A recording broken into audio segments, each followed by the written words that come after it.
A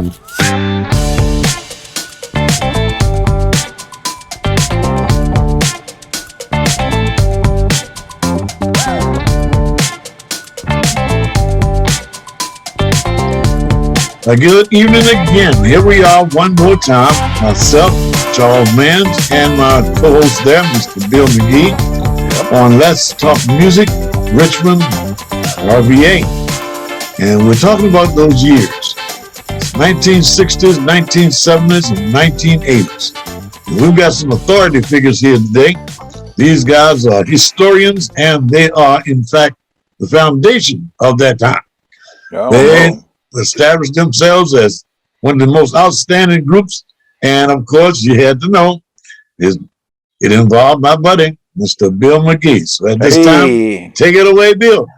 All right. Well, I appreciate it, Charles, and this is going to be a very interesting meeting because as a co-host, I also was a member of this group that we're going to talk about, and one of the founders of the group.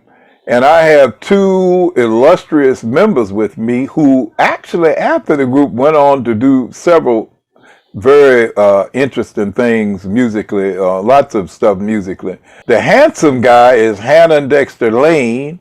We call him Juicy. And the other handsome guy is Hermon Maclin, and we call him Blues. And they were both members of the group from Virginia State University called Trussel. And Trussel had a record out. We had several different records, but the one that we kind of most known for is a record called Love Injection that Hannon co-wrote with our drummer, Ron Smith. Hannon did the horn arrangements, and I blame him for the 9 modulations or whatever, whatever number of modulations in that song. It's 5 modulations. We pretty much got started in January, February of '73. Now, I think Hannon probably joined the group 6 months after we started. Blues and I were there as one of the original members. We actually started out playing gigs down at the snack shop in Foster Hall at Virginia State. Chicken was probably the one who recruited everybody. Yeah, well, I had my own group called the 13th Hour. We were all from Lawrenceville. All of us went to high school together. Chicken Hines played drums. Soul Papa Cal, he was the James Brown of the group, played drums on everything else. And Kate Walker was the Aretha Franklin. Bernard Pierre Louis was from Haiti.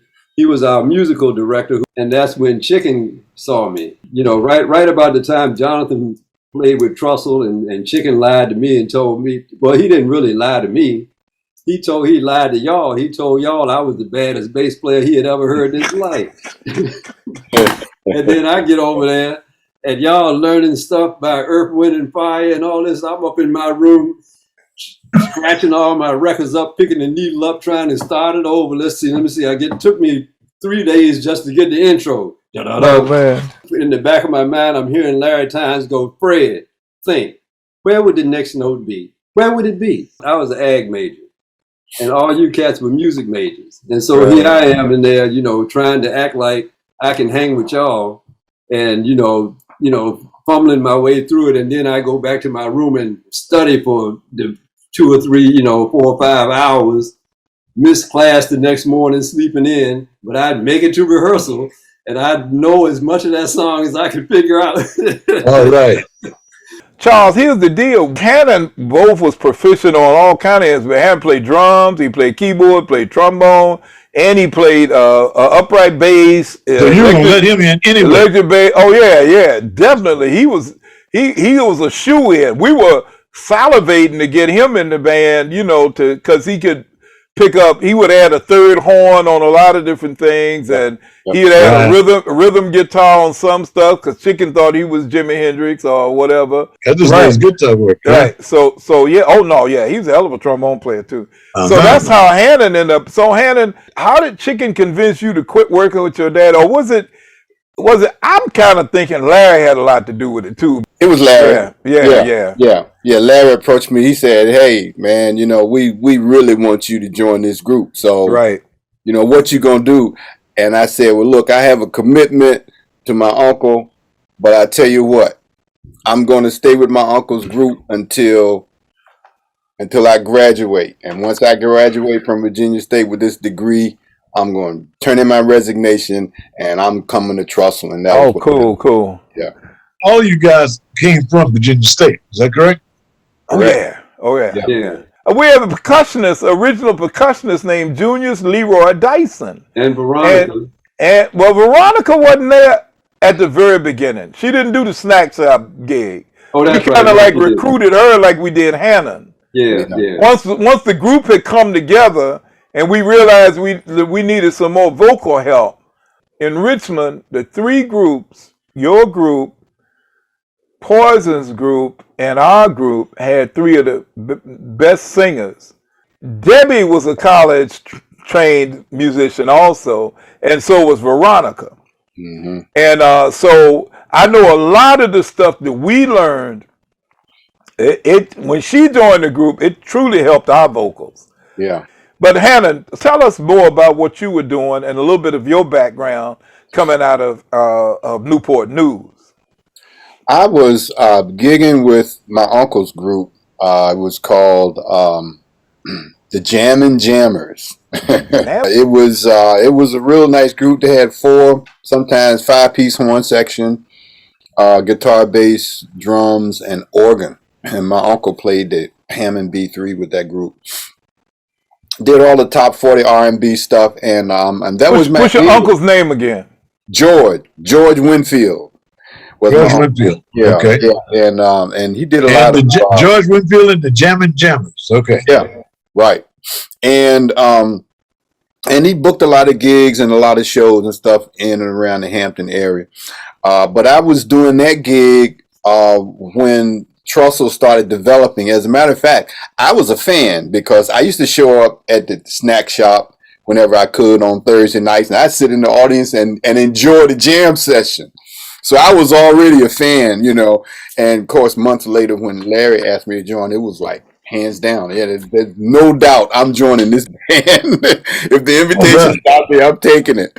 Right out of Virginia State, I got a job teaching in Sussex County. As a matter of fact, Charles Smith, Larry Tynes, and I were hired as 3 band directors, and at the same time, out of Virginia State, to go to Sussex County to develop a band program. And that's what we did. And as a matter of fact, we put together a marching band, and we were at our strongest marching about 85. Okay.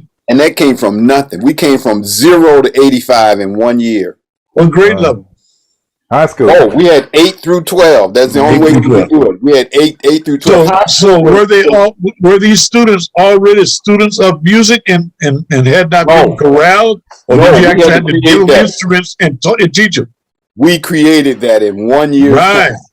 We devised a plan. We knew what we had to do, and we went to work, man. And fortunately, the students were all for it, and they bought into our philosophy and what we were trying to do, and we did it in 1 year. Good. Amazing. Good. Outstanding. And it hasn't been like that since down there, but we were very successful with that. And I was doing that as my day job while Trussel was doing his thing. Yeah, so every day after band practice at school, I went into band practice with Trussel. Trussel was not a mistake. It was not a fluke. We worked hard at it. That group was good because we worked our butts off every single day. We had band practice every day for like 10 years. Really? Yeah, Every day. it was Monday through Friday. We didn't count Fridays because Friday we were gigging. We were out, you know, we were doing dates. We were out working. But Monday, Tuesday, Wednesday, Thursday, we were in band practice from 7 until about 11, maybe 12 o'clock, and that was every single day. 6. It was 6 o'clock. Was it that early? Right. 6 o'clock. Really? And Bill would never let me get out in time to catch the store before they closed at 11. Oh, wow. He was trying to keep me from being an alcoholic. You know, that's something else. I wasn't aware of that at all. That y'all worked that diligently at it. Yeah, we put did. that group together. Charles asked a question earlier about how the group got together, and I guess I'm always the cosmic brother of the group, but I'm going to tell you, man, there was a vibe you know, it just felt good. And I don't think it was because we like handpicked everybody. I think we just kind of gravitated toward each other, and we just kind of fed off each other, and we became family. Yeah. Sound like you just had a commitment to a singular mission. And by all of you coming out of the music program, and then working with young people to teach them how to come together to form that marching band or that high school concert band, you knew about corralling one another and pulling on one another to make it happen. I mean, the fact that you were committed to even doing a rehearsal every day. I mean, if I could get my guys to rehearse every day for a week, it'd have been difficult. You know what I mean? Yeah. You know? Yeah. You know, and the bad part about it, I'll tell you this story later, but nonetheless, they got to the point when I was saying, okay, look, $100 fine if you miss rehearsal. Man, as soon as we started making real money, they would give me, look, $200. I'm not coming tomorrow either. You know? So it didn't work, you know? You know, I'm glad to hear that. So, well, see, Charles, you guys did Love Injection. When you got to the Love Injection time, was that the final core of the group? I mean, became the real group? Kind of, sort of. But you were the first person to record Love Injection. But there's something that we have to go back to. Joe Carter would have told you this, Charles, because you know how Joe was about stuff like this. One of the things that separated us from all the other groups in the whole area is that we were doing originals from the beginning. We started out writing songs because we were college cats. Hannon was writing Chicken and I. We had a song that had chicken excrement as it was the name of it. I remember. But that became the Bicentennial Boogie. But the whole point was we started out early in our career writing originals. And at every one of our gigs, we would play our songs, whether people had ever heard them or not. Right. And Joe used to always, that's what Joe loved about us. We became a lab band for writing originals. And the other thing is, we wouldn't play anybody's music. We used to have knockdown, drag out fights about, we are playing that song. Period. Whereas you all played all the top hits. If I heard the radio today, we put it in tomorrow. And we loved y'all for that because y'all did them exactly right. Yeah. But we would say, hell no, we ain't playing it. We not playing that. Let Ujima play it. Let somebody else play it. And for that reason, we kind of locked ourselves in a little bit of a box as being different from the average Richmond groups. Not that we were college cats. What made us different is that number one, we played originals, and number two, we weren't gonna play the top 20 hits. We just weren't gonna do it. Right. I see. And for that reason, we limited a lot of our gigs in places like you all played, because you all kind of set the bar for like what a band around here, everybody expect you to play, to go down the jukebox and play this stuff like that. So what we end up doing is going other places like North Carolina and all of that, the Cosmos and Greensboro and Winston-Salem and all of that. And we had the club in Winston-Salem where it was almost like we owned that joint. You and I have talked about the Orange Peel, but the real club we owned was the Dungeon in Winston-Salem. Yeah, we did play the Dungeon as well. But we owned the Dungeon because the people in Winston-Salem were radicals.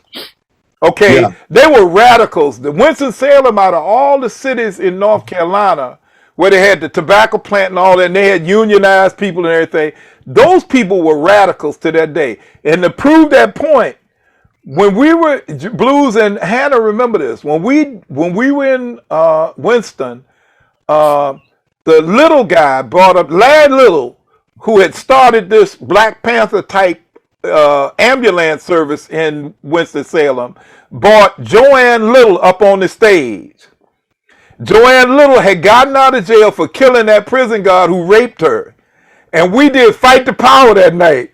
We did Fight the Power, boy. We was like, oh God, it was a Black Panther rally up in that joint that night. There was another group down that area that was very popular called Opus 7. Opus 7, they were the Eugenia of North Carolina. Love Injection came later. What our claim to fame was the Bicentennial Boogie. Yeah. Now, other thing we did, Charles, that nobody else did that Joe loved about us, we started our own record label in '74. Okay. We opened our own record shop. Yeah. Because we had our record shop where we rehearsed and practiced. So it was very similar to that. We were entrepreneurial like you, and that's why Joe loved us so much. I was trying to get my group to do that, but I had to do it alone. Yep. Well, we opened our own record shop, and from the force of my crazy personality at the time, that's the way it just worked out. Blues will tell you, I was a little bit of a Charles Mann type dictator when it came to stuff like that, but at the same point, the ideas were entrepreneurial. You know what I'm saying? We were thinking we're gonna do something different. We were just trying to be different. I just put it that way. Go ahead. Well, not only different. We decided back in the music building, and my daddy said, "No, boy, you need to get a job." Right. I told my daddy, I said, "We're gonna play music for a living." Right. Boy, you can't make no money playing music, man. You don't be thinking about it. You better get out, better get your degree and get you a job, man. You're talking about playing some music, but I remember that as the dream. We were determined that we were going to take the steps to get to where Earth, Wind and Fire and the Commodores and all of those other groups that were out there doing it. Chicago, I mean, the sky's the limit. I mean, we thought that we could play the style of music that Chicago and Yes, the group that Roundabout, all that kind of stuff. We used to play those songs, and it was unusual to see a black group playing white rock. But we played funky stuff. We did David Bowie. Fame by the James Gang and all that kind of stuff. But we were determined this is what we're going to do. We already had a Ujima. We already had a Poison. We already had, and see, that was the beautiful thing about this area in Charles, what we had. You all had the top 20 thing locked. Poison was a whole nother type of semi-Earth, Wind, and Fire thing. We and Poison were close to each other, but we were doing more black rock. Matter of fact, we wrote a tune called Black Rock Music. Yeah. Right. Look, we played on a gig. Yeah. Hannon and Blues, and Charles, I can tell you this right now. The one thing Trussel had was guts. Yeah. Because we would play our own originals in the middle of a gig and didn't care if nobody liked it or not. That's right. Because this is something we wrote, and we gonna play it on the gig whether anybody gets up and dance or not. And there was some times when they didn't nobody. What is that? Nobody got up and danced. Nobody. How much support did you get from the college campus with the other classmates? Oh, we were as a band. I tell this story right now, and I'm gonna not dominate, but we were well supported. See, Hannon, first of all, Hannon and Larry were Omegas. All right, so by them being in that brotherhood of Omega Psi Phi, we already had a lot of things locked in. Charles, we traveled all the way to Nashville because the Qs were supposed to be doing. They were trying to be promoters and they were throwing shows here, right? So now they gonna partner up with the Qs out in Nashville to bring Graham Central Station on, right? And we were going out there to be the opening group because basically we became a clone, well, not a clone, but Graham Central Station was one of our early influences. Right. Blues right there had the bass voice just like Larry Graham and played bass. Okay. We got him a Mutron the minute we found out what a Mutron was, so he could make all them crazy bass sounds. And we went all the way out to Nashville, man, and we played this gig at Tennessee State University, and it was not well attended, and because the Qs out there hadn't done their work, and the people thought we were Graham Central Station. And Graham Central Station, because we had the girl, we had, we basically had the same kind of similar makeup to Grand Central Station. The two horns and the girl and all that stuff. But Grand Central Station didn't get paid and didn't come on.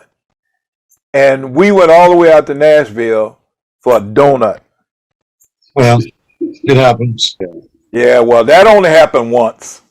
It happens. That only happened once. That hurt, man. That's a long riding to Nashville to not get paid. Blues' daddy would not have thought well of us that night. Yeah. You can bet he never heard about that one. Between Bill Jones and H.L. Maclin and Sarge Gray, those were the men that we had in our corner. Okay. What we did do is, and I'll let Blues and Bill Jones was the owner of the Mousetrap down in Petersburg. I mean, they had some super groups come through. James. Oh yes, Bill had super acts coming through for years. Yeah. Bill he knew the business. Very well respected. Very well respected. Charles recorded the Love Injection demo. Yes. Did you remember that, Blues? No. Upstairs over the Ebony Island. Upstairs over the Ebony Island. Right. Okay. Charles had either 8-track or 4-track, 8-track, whatever recorder. It was a 4-track. Yeah, 4-track. I had 4-track 15-inch reel. Yep. Yeah, 15-inch reel. Yeah.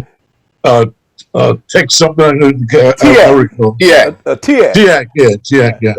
Yeah, and we need that tape if you got it, because please. You know what? Because believe it or not, my brother still has the machine because I put it in his garage. He told me that he still got that machine. We need the tape because Your Love Is So Strange is on that joint. Yeah. And we did Blues that night. What did we record that night, Blues? And we recorded Your Love Is So Strange and Love Injection. How did that come about happening exactly? What, Love Injection? No. The album that you guys happened to be there for me to record you.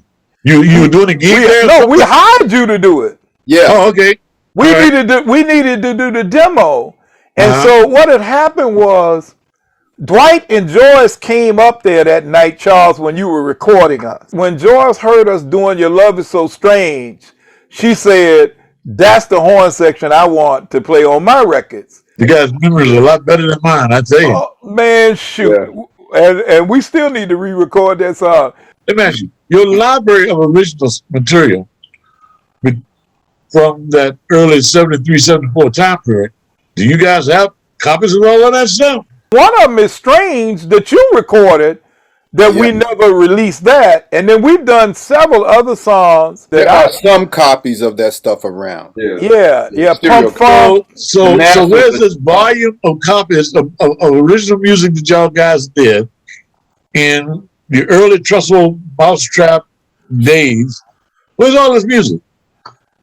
Sitting in somebody's closet somewhere. Yeah. Some of it Chicken has it. Some of it is in my pantry on reel to reel. Yeah. And we should compile that stuff. I challenge you to do that. Bring it all together, even if it's on cassette. So after we had come to the point where we had put these records out on our own label and wasn't nothing popping, we were kind of like at a little, what we going to do now? We basically were at a standstill. What are we going to do? And so we put it to a vote. Chicken and I voted no. Oh, okay. And the rest of y'all voted yes, because we weren't really doing a whole lot. We interviewed Evelyn Champagne King. In order to be her backup band, we wanted to see what she could do, right? Right. And Marvin brought her down to Petersburg to one of our practices. And we asked her, we said, well, what do you know how to sing? She said, anything. She's 15, maybe just turned 16. All right, we say anything. We say, you know Chaka Khan? She said, yeah. We say, you know once you get started? He said, yeah. We said, 1, 2, 1. We hit that joint, right? Homegirl opened up her mouth, and we almost dropped our instruments. Yeah. Come on, she that good. Man, let me tell you something. It almost like time stopped. I almost stopped playing when she started singing, man. Never heard a kid with a voice that powerful. And man, after that girl sang, Chicken and I both became two of her biggest fans. we ended up going on the road with her. And then the whole world opened up. A lot of things changed and opened up. How long were you out with Ellen Champagne?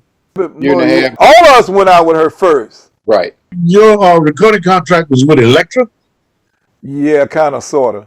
It was a production deal. What happened was, in between the time that we were on the road with Evelyn, we came and hired you to do the recording of the demo. RCA had offered us a deal. When her deal fell apart, that RCA offer kind of fell apart.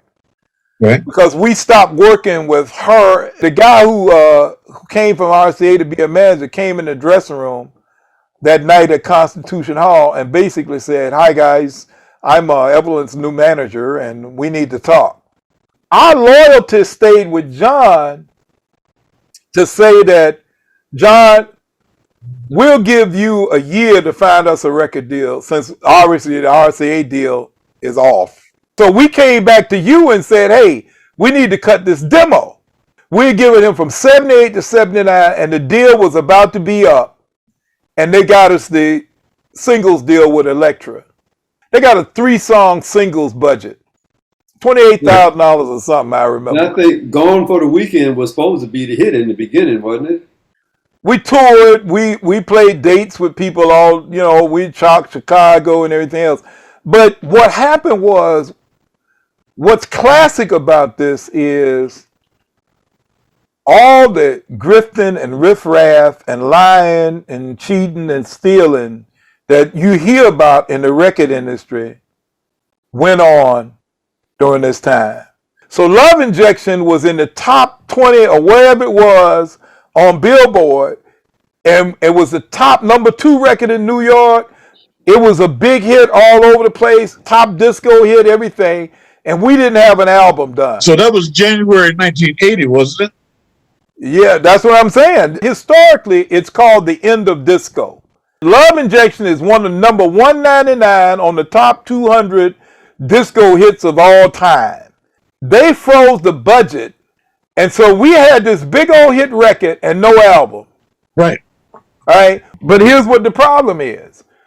When they did approve the album, the crazy people did 2 things that pissed us off horribly. I know it pissed me off. Number one, they named the album Love Injection.